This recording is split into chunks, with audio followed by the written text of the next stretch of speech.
بسم الله الرحمن الرحيم. قل يا أهل الكتاب تعالوا إلى كلمة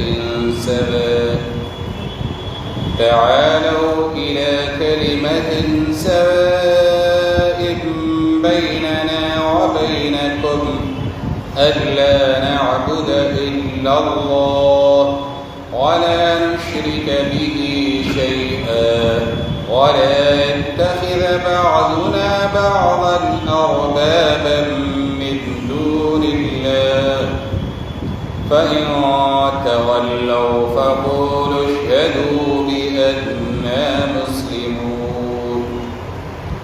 صدق الله العظيم وصدق رسوله النبي الكريم. الحمد لله رب العالمين والصلاة والسلام على سيدنا محمد خاتم النبيين وعلى آله وصحبه أجمعين ومن تبعهم بإحسان إلى يوم الدين. حضرات محترم سامعین کرام، بزرگوں، قابل احترام دینی بھائیوں، ابھی جن آیات مبارکہ کی تلاوت کی گئی ہے سورہ آل عمران کی 64ویں آیت ہے. اللہ رب العالمین نے انسانوں کی ہدایت کے لیے جتنے بھی انبیاء بھیجے، ان تمام نبیوں کا دین ایک تھا.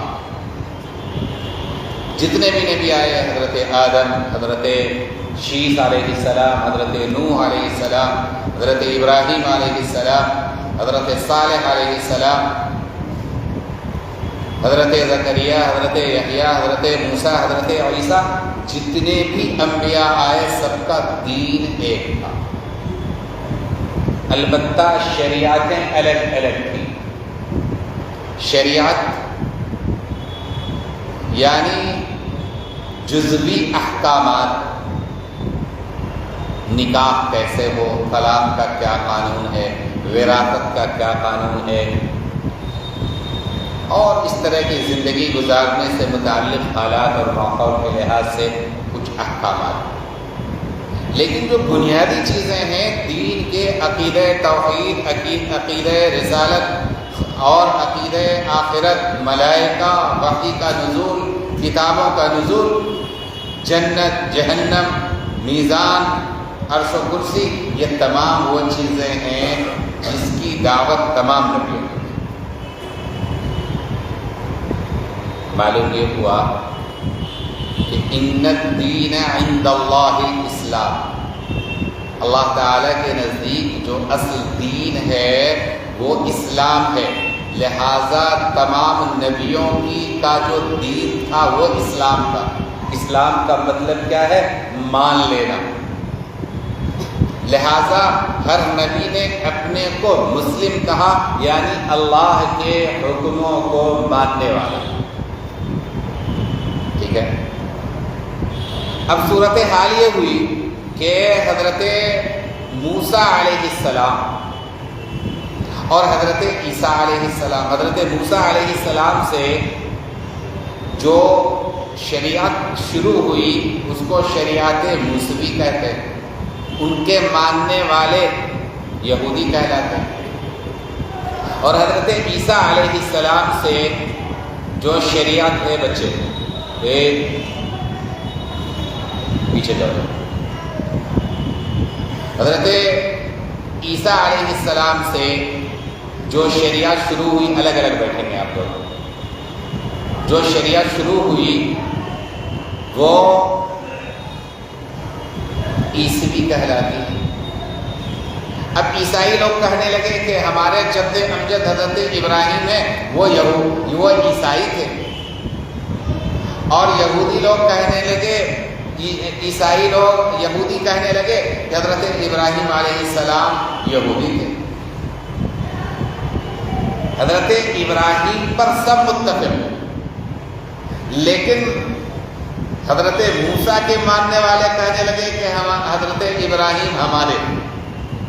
اور حضرت عیسیٰ کے ماننے والے کہنے لگے کہ حضرت ابراہیم ہمارے ہیں۔ اللہ رب العالمین نے فرمایا کہ یہ حضرت ابراہیم نہ یہودی تھے نہ نصرانی تھے، بلکہ وہ کیا تھے؟ حنیف تھے، ایک اللہ کی طرف ہو کر رہنے والے۔ لہذا ان کو بلا وجہ اس میں یہ کہنا، یہ دعویٰ کرنا کہ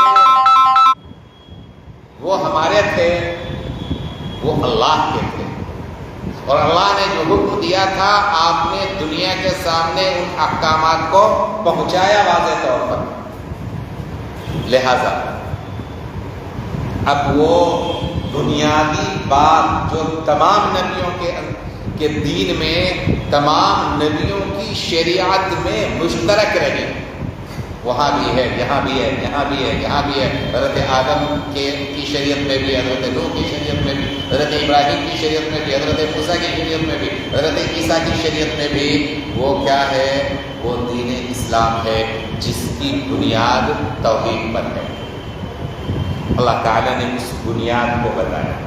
قل، اے نبی صلی اللہ علیہ وسلم، آپ فرما دیجئے، یا اہل الکتاب، اے اہل کتاب، تعالوا الی کلمۃ سواء بیننا وبینکم، ایک ایسی بات کی طرف آؤ جو ہمارے اور تمہارے درمیان مشترک ہے، اللہ نعبد الا اللہ، کہ ہم اللہ کے سوا کسی کی عبادت نہ کریں، وَلَا نُشْرِكَ بِهِ شَيْئًا، نہ کسی کو اس کا شریک ٹھہرائیں، اور وَلَا يَتَّخِذَ بَعْضُنَا بَعْضًا أَرْبَابًا مِّن دُونِ اللَّهِ، اور نہ ہم میں سے کوئی کسی کو اللہ کے سوا پروردگار بنائے۔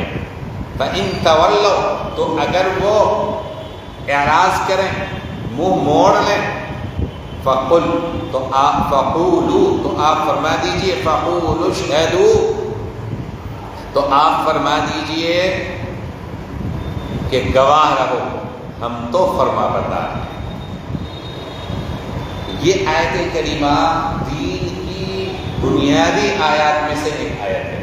حضرت نبی کریم صلی اللہ علیہ وسلم نے صلح حدیبیہ کے بعد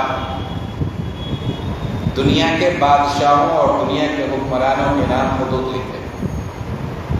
چنانچہ کسریٰ جو اس زمانے میں فارس کا بادشاہ تھا، اسے خط لکھا، اور ہرقل جو اس زمانے میں روم کا بادشاہ تھا، اسے خط لکھا۔ یہ کسریٰ اور ہرقل، یہ دونوں سپر پاور، جیسے آج کے زمانے میں امریکہ اور روس کو سپر پاور کہا جاتا ہے، اس زمانے کا سپر پاور دو ریاستیں تھیں، ایک کا نام فارس اور ایک کا نام روم۔ فارس کا بادشاہ کسریٰ اور روم کا بادشاہ ہرقل، قیصر اس کو کہا جاتا ہے۔ تو رسول اللہ صلی اللہ علیہ وسلم نے قیصر جو ہرقل عظیم الروم ہے اسے خط لکھا اور کہا، سلام علی من اتبع الہدی، سلامتی اس پر ہو جو ہدایت کو فالو کرے، جو ہدایت کی پیروی کرے۔ اور اس کے بعد فرمایا، قل یا اہل الکتاب تعالوا الی کلمۃ سواء بیننا وبینکم، کہ نبی آپ فرما دیجئے، اے اہل کتاب، ایک ایسی بات کی طرف آ جاؤ جو تمہارے اور ہمارے درمیان مشترک ہے، یعنی تم جس کرنے والے ہو اور دین کو ماننے والے ہو، ہم بھی اسی دین کو مانتے ہیں۔ تمہاری شریعت کی جو بنیاد ہے، اس کا محور ہے، جو عقائد ہیں، اس میں بنیادی عقیدہ توحید ہے، اور توحید کا مطلب یہ شرک کی اجازت نہیں ہوگی، وَلَا نُشْرِكَ بِهِ شَيْئًا، کہ ہم ان کے ساتھ کسی کو شریک نہ ٹھہرائیں، اللہ کے ساتھ ہم کسی کو شریک نہ ٹھہرائیں، وَلَا يَتَّخِذَ بَعْضُنَا بَعْضًا أَرْبَابًا مِّن دُونِ اللَّهِ، اور ہم میں سے بعض کو رب نہ بنائے۔ عیسائیوں نے کیا کیا؟ عیسائیوں نے یہ کیا کہ حضرت عیسیٰ کو رب بنا لیا، حضرت مریم کو رب بنا لیا، اور نہیں پہ نہیں، حضرت جبرائیل اور حضرت مریم یعنی روح اب ابن اور روح القدس، اب سے مراد اللہ، ابن سے مراد حضرت عیسیٰ اور روح القدس، یا ابن اور العیاذ باللہ حضرت مریم، ان کو خدا بنا دیا. تو شرک سے تو نہیں بچے، جو بنیادی عقیدہ ہے اس کو تو انہوں نے نہیں مانا. ایک بات. اسی طریقے سے یہودی وقالت کہنے لگے کہ عزیر اللہ کا بیٹا ہے، عزیر اللہ کا بیٹا ہے. یہ دعویٰ یہودیوں نے کہا. جب حضرت عزیر کو اللہ کا بیٹا بنا دیا تو وہ واحد کہاں رہے؟ وحدانیت ختم ہو گئی، مشرک بن گئے وہ. لہذا اگر تمہارا یہ دعویٰ ہے کہ ہماری بنیاد توحید ہے تو پھر وحدانیت کی طرف آؤ. اللہ کے علاوہ کسی کی پرستش مت کرو اور کسی دوسرے کو رب نہیں بناؤ. یہودیوں کا ایک اور معاملہ تھا کہ اتخذوا احبارهم ورهبانهم اربابا من دون اللہ. انہوں نے اپنے جو پادری تھے، احبار تھے، رہبان تھے، ان کو رب بنا لیا تھا اللہ کو چھوڑ کر. آج بھی وہ اقوام جہاں پہ وحدانیت ہے، جو توحید کو ماننے والے ہیں، تو انہیں دین کی دعوت دی جاتی ہے تو پھر کلمہ سوا پیش کیا جاتا ہے، یعنی مشترک بات. ہمارے غیر مسلم بھائی، ان کا بھی دعویٰ ہے کہ ہمارے یہاں بھی روحانیت ہے، تو ان کی جن کتابوں میں روحانیت ہے ان کے دعوے کے مطابق، اور بعض میں رسول اللہ کے آنے کی بشارت دی گئی ہے، بعض کتابوں میں وحدانیت کا عقیدہ ہے، اور بعض کتابوں میں اللہ کے علاوہ کسی کے قابل پرستش نہ ہونے کا عقیدہ ہے، تو اس آیت کریمہ کی بنیاد پہ ہم انہیں بھی جوڑ سکتے ہیں. لیکن معاملہ ان کا یہ ہے کہ ان کی کتابوں میں واضح طور پر کلیئر انداز میں توحید اور عقیدہ آخرت کا نظریہ نہیں ہے، بل ہم فی شک من الامر، وہ شک میں مبتلا ہے. کلیئر بات رہتی تو شک میں مبتلا نہیں ہوتے. بہرحال یہ دعوت کے اصولوں میں سے ایک اہم اصول ہے، تعالوا الی کلمۃ سواء بیننا، ہمارے اور تمہارے درمیان جو کلمہ سوا ہے اس کی طرف آؤ. جب بھی کسی سے گفتگو شروع کی جائے کسی انسان سے، تو آپ سب سے پہلے جو کلمے مشترک باتیں جو ہیں ان کی بنیاد پہ آپ کر سکتے ہیں. مثال کے طور پہ آپ کا سفر ہو رہا ہے ٹرین میں یا کہیں پہ بھی، کہ بھائی ہم بھی انسان ہیں، آپ بھی انسان ہیں، یہ ایک مشترک بات ہوئی. ہم بھی ہندوستانی، آپ بھی ہندوستانی، ایک مشترک بات ہوئی. ہماری زبان بھی اردو ہے، آپ کی زبان بھی اردو، یا ہماری زبان بھی ہندی، آپ کی زبان بھی ہندی. ہماری نیشنلٹی وہی ہے، آپ کی نیشنلٹی وہی ہے. ہم ایک ماتا پتا کے سنتان ہیں، ایک ماں باپ کی اولاد ہے، حضرت آدم اور حضرت حوا کی اولاد ہے. آپ بھی مذہبی، ہم بھی مذہبی، ہم بھی مذہب کو مانتے ہیں، آپ بھی مذہب کو مانتے ہیں. یعنی کہ وہ نہیں ہے جس کو کیا کہا جاتا ہے، ملحد، ناستک جس کو کہا جاتا ہے. آپ بھی ناستک نہیں، ہم بھی ناستک نہیں، دھرم کو ماننے والے. اب آئیے، دھرم کیا سکھاتا ہے؟ بھائی دھرم پیار کی تعلیم دیتا ہے، ایک اللہ کو ماننے کی، ایک ایشور کی تعلیم دیتا ہے. سارے لوگ اسی کے سرکار، اسی کی مانو، وہی جانا، یہ دنیا ہمیشہ کے لیے ہے. تو اس انداز پہ، اس اسلوب پہ بات ہوگی تو مؤثر بات ہوگی. آگے فرمایا، یا اہل الکتاب لما تحاجون فی ابراہیم، اے اہل کتاب آپ کیوں حجت کر رہے ہیں، کیوں دلیل بازی کر رہے ہیں، تم لوگ کیوں دلیل بازی کر رہے ہو حضرت ابراہیم کے سلسلے میں کہ وہ یہودی تھے اور نصرانی تھے، جبکہ وما انزلت التوراۃ والانجیل الا من بعدہ، تورات ان کے بعد نازل کی گئی اور انجیل بھی ان کے بعد نازل کی گئی. تو وہ یہودی اور نصرانی کیسے ہو سکتے ہیں؟ تو وہ کیا تھے؟ دوسری آیات میں بیان کیا گیا، وہ تو حنیفہ مسلمہ تھے، وہ ایک اللہ کے ماننے والے، ایک اللہ کے داعی، خالص ایک اللہ کے ہو کے رہنے والے، موحد تھے، مسلم تھے۔ افلا تعقلون، کیا تم عقل نہیں رکھتے؟ تم عقل سے کام نہیں لیتے؟ ہا انتم ہؤلاء حاججتم فیما لکم بہ علم، تم ہی لوگ تو ہو کہ ایسی باتوں سے متعلق جھگڑ چکے ہو جن کے بارے میں تم کو کسی درجے میں علم تھا، تو اب ایسی باتوں کے متعلق کیوں جھگڑتے ہو جن کے بارے میں تم کو کوئی واقفیت نہیں، اور اللہ جانتے ہیں اور تم نہیں جانتے۔ حضرت ابراہیم نہ یہودی تھے نہ عیسائی تھے، بلکہ شرک سے بیزار اللہ کے فرما بردار تھے، لیکن کان حنیفا مسلمہ، شرک سے بیزار اللہ کے فرما بردار تھے، وما کان من المشرکین، اور مشرکوں میں سے نہیں تھے۔ اس لیے یہودیوں کا یہ کہنا کہ حضرت ابراہیم یہودی تھے اس لیے ہم یہودیت نہیں چھوڑ سکتے، اور عیسائیوں کا یہ کہنا کہ حضرت ابراہیم عیسائی تھے، یہ دونوں باتیں صریحاً عقل کے اور مسلمہ تاریخی حقائق کے خلاف ہے، کیونکہ یہودیت اور عیسائیت کا تو وجود ہی حضرت ابراہیم کے صدیوں بعد ہوا۔ قرآن کریم نے یہاں ان کی اسی نادانی پر متنبہ کیا اور بتایا کہ اصولی بات یہ ہے کہ حضرت ابراہیم توحید کے علم بردار اور شرک سے متنفر اور بیزار تھے۔ اگر تم واقعی حضرت ابراہیم کے پیروکار ہو تو اس کا مطلب تمہیں بھی شرک سے بیزار ہونا پڑے گا اور وحدانیت کو ماننا پڑے گا۔ ایک بات اور بتاتا ہوں موجودہ حالات میں،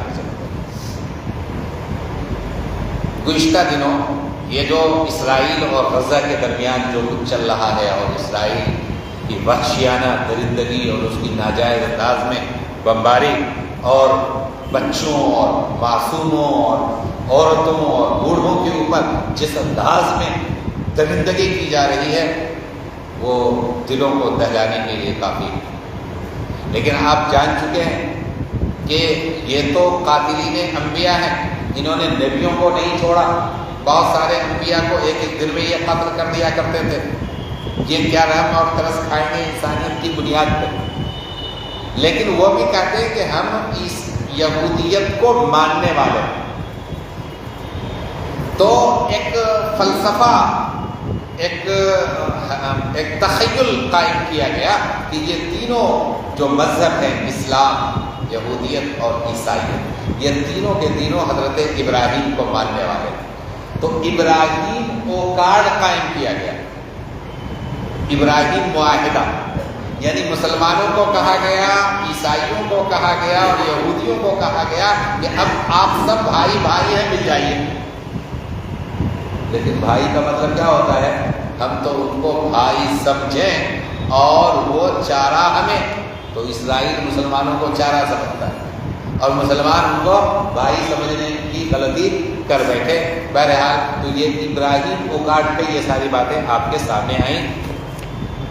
ان اول الناس بابراہیم للذین اتبعوہ، لوگوں میں حضرت ابراہیم سے سب سے زیادہ قریب ابراہیم کے پیروی کرنے والے یہ نبی اور ان پہ ایمان لانے والے لوگ ہیں، اور اللہ ایمان والوں کے حامی ہیں۔ اہل کتاب میں سے ایک گروہ کی خواہش تو یہ ہے کہ کسی طرح تم کو گمراہ کر دیں، حالانکہ وہ اپنے آپ ہی کو گمراہ کر رہے ہیں اور سمجھ نہیں رہے۔ اے کتاب والو، تم احکام الہی کا کیوں انکار کرتے ہو حالانکہ تم خود ان کے من جانب اللہ ہونے پر گواہ ہو؟ اے اہل کتاب، تم کیوں جان بوجھ کر حق کو باطل کے ساتھ غلط ملت کرتے ہو اور حق کو چھپاتے ہو؟ ان آیات میں 3 باتیں بتائیں۔ پہلی بات تو یہ کہ حضرت ابراہیم سے سب سے قریب کون ہے؟ حضرت محمد رسول اللہ صلی اللہ علیہ وسلم، جو دین ابراہیمی پر اپنے آپ کو بتاتے تھے، اور حضرت ابراہیم نے خانہ کعبہ کی تعمیر کی تھی تو اس قبلے کی سمت نماز پڑھتے ہیں، اور ان کی سنتوں کو زندہ کیے ہوئے. حدیث کی کتابوں میں 10 من الفطرہ 10 چیزیں سنت ہیں. مسواک کرنا، ختنے کرنا، مونچھیں ترشوانا، داڑھی بڑھانا، ناخن تراشنا، ٹھیک ہے، یہ تمام چیزیں حضرت، اور مہمانوں کی ضیافت کرنا، یہ سب سنت کن کی ہے؟ حضرت ابراہیم کی. اس کی تلقین حضرت محمد صلی اللہ علیہ وسلم اپنی امت کو کرتے ہیں. ٹھیک ہے، سنت ابیکم ابراہیم، تمہارے جد امجد حضرت ابراہیم کی سنت ہے. کیا؟ قربانی. قربانی کون کرتا ہے اس کائنات میں؟ مسلمان کرتے ہیں. لہذا حضرت محمد صلی اللہ علیہ وسلم سب سے زیادہ قریب کن کے ہیں؟ حضرت ابراہیم کے. اور کون ہے؟ ان کے ماننے والے صحابہ کرام، آپ کی ساری امت ان کے قریب ہے؟ حضرت ابراہیم کے قریب ہے. حضرت ابراہیم اللہ کے مقرب تھے، تو ان کے راستے پہ جو لوگ چلیں گے وہ بھی اللہ کے مقرب بنیں گے. 2 باتیں ہو گئیں. واللہ ولی المؤمنین، اور فرمایا کہ اللہ کسی یہودی اور کسی نصرانی کا ولی نہیں ہے، بلکہ ایمان والوں کا ولی، ایمان والوں کا کارساز ہے، ایمان والوں کا دوست ہے. اس کے بعد یہ جو اہل کتاب ہے یہود و نصارہ، ان کا معاملہ کیا ہے؟ ان کا معاملہ یہ ہے کہ یہ چاہتے ہیں کہ تمہیں گمراہ کر دیں، لیکن تم کو یہ کبھی گمراہ نہیں کر سکتے. کیوں؟ قرآن کریم کو مضبوطی سے تھامنے والے ہو نا تم. تو جو قرآن کریم کو مضبوطی سے تھامنے والا ہوگا اسے دنیا کی کوئی طاقت گمراہ نہیں کر سکتی. وہ تو اپنے آپ کو گمراہ کر رہے ہیں، انہیں پتہ ہی نہیں ہے کہ اللہ کی کتاب برحق کا انکار کر رہے ہیں، نبی برحق کا انکار کر رہے ہیں. تو یہ کیا ہے؟ یہ گمراہی کی علامت ہے. لہذا انہیں سمجھنا چاہیے کہ وہ خود اپنے آپ کو گمراہ کر رہے ہیں. اے اہل کتاب، کیوں تم انکار کرتے ہو اللہ کی آیات کا، جبکہ تمہیں پتہ ہے کہ یہ ساری آیتیں، خاص طور پہ قرآن کریم کی آیات، مکمل قرآن کریم کی اللہ رب العالمین کی طرف سے، یہ کسی انسان کا کلام نہیں ہے، یہ کسی بشر کا کلام نہیں، یہ اللہ رب العالمین کا کلام ہے جو حضرت محمد صلی اللہ علیہ وسلم پہ نازل کیا گیا ہے. پھر یہ کہا کہ تم لوگ کیوں حق کو باطل کے ساتھ ملاتے ہو اور باطل کو حق کے ساتھ ملاتے ہو؟ تمہیں پتہ ہے اس راستے سے تم اللہ کی رحمتوں سے دور ہو جاؤ گے اور اللہ کے غضب و غضب کا شکار ہو جاؤ گے. میرے بھائی، آج بھی اللہ کی رحمت کے مستحق ہونے کا ایک ہی ذریعہ ہے، وہ یہ ہے کہ اسلام سے جڑ جائے انسان، قرآن سے جڑ جائے، اللہ کے حکموں پہ عمل پیرا ہونے والا بن جائے، اللہ کے حکموں کو فالو کرنے والا بن جائے. حضرت ابراہیم نے اور حضرت محمد صلی اللہ علیہ وسلم نے اللہ کے جو احکامات بتائے ہیں ان کی مکمل طور پہ پاسداری کی جائے. اللہ تعالی ہم سب کو اعمال خیر کی توفیق عطا فرمائے اور ہمارے اعمال خیر کو قبول